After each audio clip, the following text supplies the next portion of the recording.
In the previous video, we introduced the idea of stock pricing. Again, the price of any asset is equal to the present value of the future cash flows that that asset will pay. And when we're talking about stocks, generally we think of those cash flows as being dividends. So we introduced this formula here that you see on the screen. Again, D1 divided by 1 plus R raised to the power of 1 is just going to be the present value of the first period's dividend, and we're going to add those present values all the way until some time in the future, which I denote as time period T. Of course, those are part of the cash flows that the stock pays.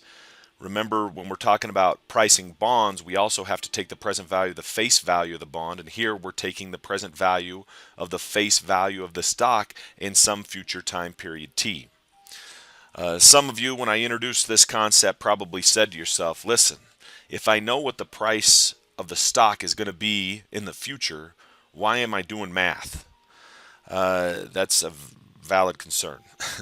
So let me introduce a new formula that's going to help us a little bit more.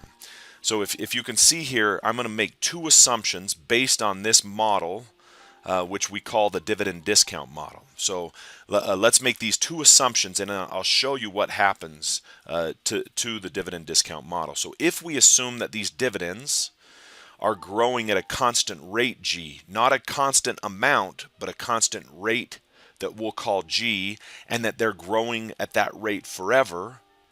And if we also assume that the return required by shareholders, if R is greater than G, then this formula, it can be shown that this formula becomes this, which is a much easier formula to work with here.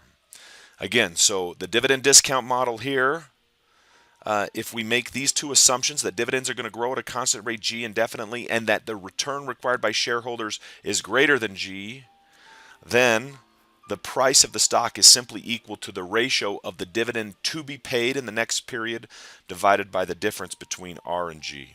Okay, so this model is called the Gordon growth model, or sometimes we call this the dividend growth model.